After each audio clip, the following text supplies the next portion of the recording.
everyone, this is Michelle Rushing with Stampin' Butterfly. I hope you're having a good day.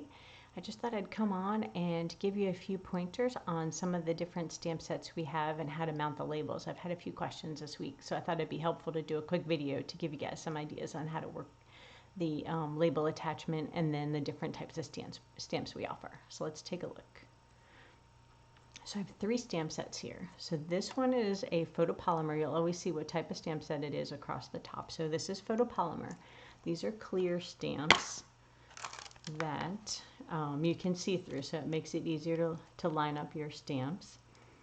All you do to use them is you would peel back the paper, you'd peel your stamp off, you would mount it on one of your clear blocks, you would just ink it up, and then you can stamp with it. You would clean your stamp, you can peel it back off your block when you're done, and you can put it back in your stamp set. So that's kind of how the photopolymers work.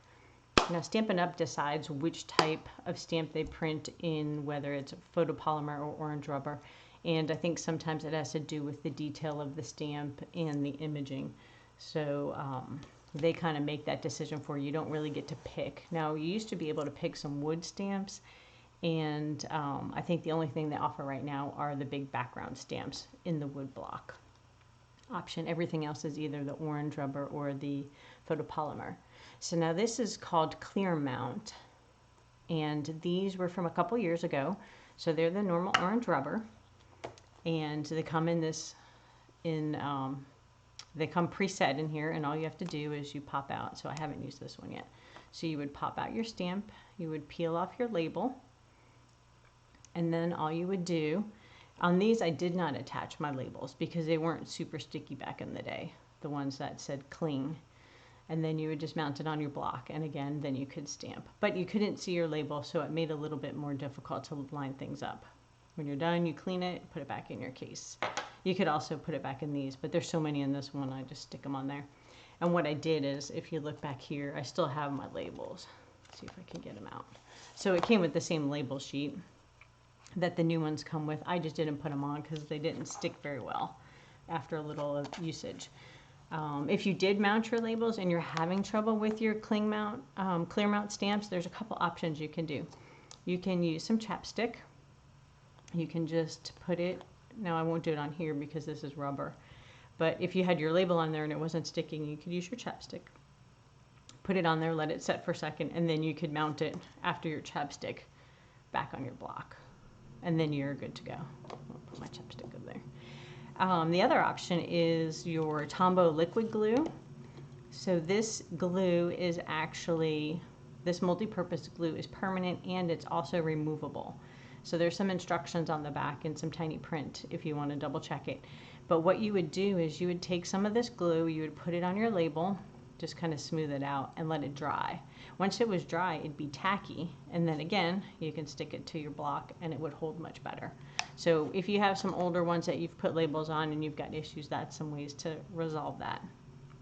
Now the new blocks, or the new stamp sets rather, are super sticky. So these are actually called cling. So you'll see cling at the top, and if you have that, then what you'll have is your label sheet, and I actually do mount these, so I did this one earlier so you can see the label. It makes it really nice when you're stamping because then you can line things up much easier because you can see the image. And I like having the labels on my stamps, and they, like I said, are super sticky. So let's go ahead and move that out of the way. And we'll go ahead and put one of the labels on. So I'll show you how to do that.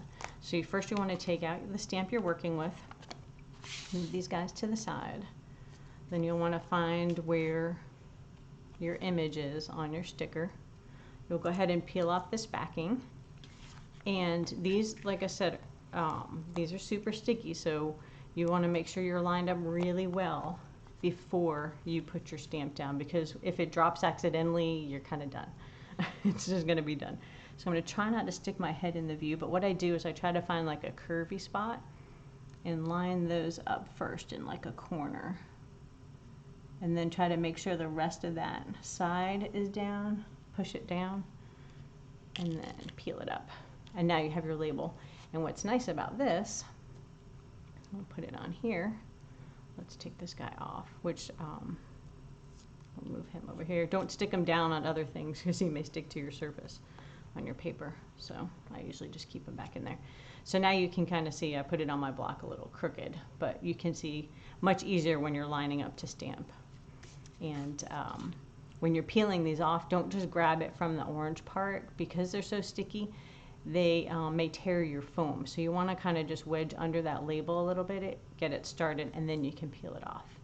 And you'll have a much better time with your stamp and not rip them because again, they're super sticky. So sometimes I put them all on the stickers at the same time. Sometimes I just do it as I use them. So now if you're wondering, well, what size block do I need? In the catalog, you'll see, so let's take a look. This stamp set is Tasteful Touches.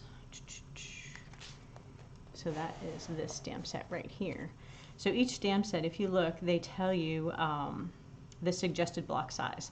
So for this stamp set, you need C, D, and H. Now it's not required because you can mount things diagonally, so you can get more surface area. If you didn't have enough room going here, you could put your block, your image diagonal too. So for instance, let's see this guy. This is B. Now B isn't actually listed here, but my block, you know, works just fine. But this just gives you an idea. So you want to make sure if there's a larger stamp, like for instance this one, that your block is big enough. And the nice thing about the catalog too is that your images are full size unless it says otherwise. So if I wanted to see, I could say, oh, that's not going to fit. If I did it at a diagonal, I might be able to squeeze that sentiment on there, but you really need one of those bigger blocks. So if we look back to the page where they have the blocks on page 163, you can see the different size blocks we have and the pricing, and then there's also bundles. So if you wanted to buy them all at one shot, you can buy them as a bundle with a 10% off discount. And then you'd have all your blocks to get started. Now personally, if you're starting out and you're on a smaller budget, I would say having block G, which is the skinny one, and I like block A, B, and D. And again, you can build up to the sizes you need depending on what stamp set you start with. But the nice part of this is if I put a tiny little stamp on here and I ink it up, it's going to get ink on a lot of this block. And then when I stamp on my paper, I'm going to rock, and then all this ink is going to get where I don't want it to be and ruin my card. So it's always nice to have a couple of these smaller ones, especially the skinny ones when you have that little skinny sentiment I had earlier. It makes it much easier to just kind of stamp down and up and not get ink in places you don't want it. So those are kind of my recommendations for starting out with some, like a good mix of blocks. Now if you go with the background stamp and you don't order wood, you'll want to get this really big guy, and mine's kind of sticky, but this is F, I believe. Yep, so this is the super big one, and again, this is the only block, stamp you can buy in wood. So they do offer a wood option, mounted on wood, but I went ahead, as you can see, it's pretty sticky, and I just mounted it on here. I used this one a bit. And the other thing that you can use these big background ones on is your Stamparatus. So the Stamparatus plate is really large, so that's also a nice plate to use for your background stamps. But that just gives you kind of an idea of how to lay things out. You can also do multiple stamps. So if you had two different sentiments, you could put them on one block, or you had an image and a word, you can actually put more than one stamp on a block and stamp like that. So for instance, if I wanted to have, say, these little boots, so let's move the catalog out of the way. So we have the block, and then say we wanted it to say, it's your day. We could just line it up, and if we wanted it to be all in the same ink color even, then you have your block ready to go. And you'll see this one's pink. Don't worry about that. That is some of the reds and the browns have pigments in it that stain the photopolymer, but doesn't affect your image quality or your stamping, so it's not going to come off in your lighter colors. That's just how it treats the photopolymer, takes the colors in a little bit more than the orange rubber. So anyway, you can put two different things. You can ink it all in your one ink, and then you're good to go. So you can put multiple images. So some of the bigger blocks, like this big guy, if you had a big background piece and a sentiment, you could technically put it all in one block if you were using one color and stamp that way. So I think that was everything I wanted to tell you guys about blocks and putting on your labels and the different stamp sets. I hope that was helpful. If you have any other questions, feel free to post them and I'll try to get them answered. I'm also going to try to do some more technique classes and some other quickie videos to give you an idea of how to use certain products with a little refresher in case you haven't used some of your items in a while. So be on the lookout for those videos. Thanks and have a great night.